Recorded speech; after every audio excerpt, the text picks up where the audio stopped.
রহিম আমন্ত্রণ জানাচ্ছি career intelligence school আয়োজিত বাংলা বানানের নিয়ম কানুন বিষয়ক ভিডিও টিউটোরিয়ালে। প্রিয় দর্শক শ্রোতা, আজকে আমরা জানব দন্তস্বয় ট ও মূর্ধন্যস্বয় ট এর ব্যবহার। প্রথমেই আমরা আলোচনা করব দন্তস্বয় ট এর ব্যবহার সম্পর্কে। বিদেশি শব্দে, বিশেষ করে ইংরেজি বানানে এসটি যেখানে আছে সেখানে মূলত আমরা দন্তস্বয় ট ব্যবহার করব। যেমন ধরুন পোস্ট,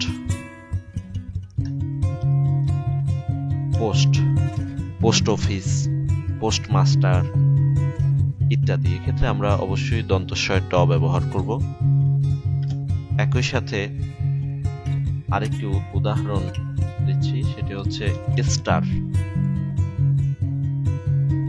স্টার মানে তারকা, এই স্টার লিখতে গিয়েও আমরা অবশ্যই দন্তস্বয় ট ব্যবহার করব। ঠিক তেমনি ভাবে স্টাফ, স্টেশন,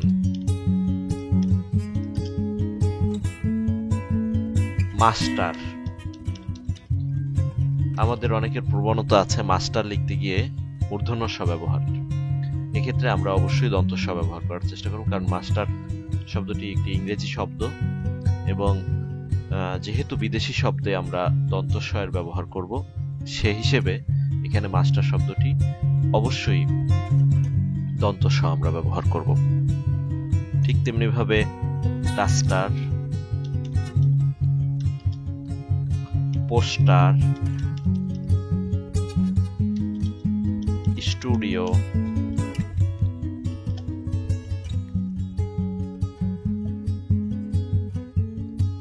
লাস্ট মানে শেষ, সে লাস্ট।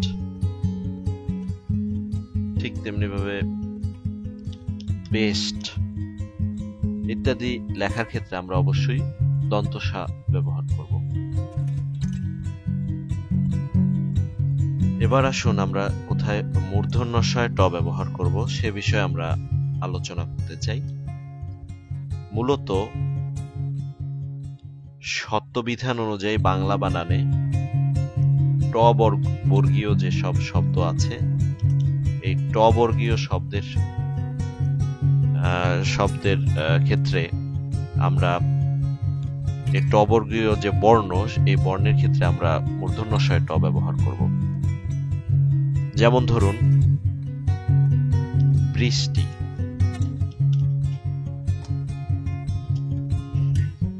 একইভাবে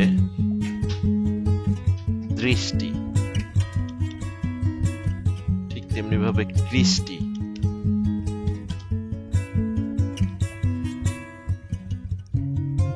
এরকম আরেকটি উদাহরণ নষ্ট,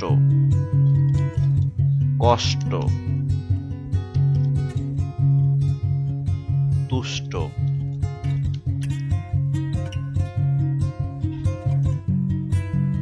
ইত্যাদি এরকম আরো অনেক উদাহরণ হয়তো আপনারা খুঁজে পাবেন। তো মোটের উপরে কথা হচ্ছে যে দন্তস্বয় ট আমরা ব্যবহার করব বিশেষ করে বিদেশি বানানের ক্ষেত্রে, বিদেশি শব্দের ক্ষেত্রে। আর এক্ষেত্রে অবশ্যই ইংরেজি শব্দে যদি এস টি এর ব্যবহার থাকে সেক্ষেত্রে অবশ্যই আমরা দন্তস্বয় ট ব্যবহার করব। আর মূর্ধন্যস্বয় ট হবে শব্দবিধান অনুযায়ী বাংলা বানানের ট বর্গীয় বর্ণের সাথে। ট বর্গীয় বর্ণে আমরা মূর্ধন্যস্ব ব্যবহার করব।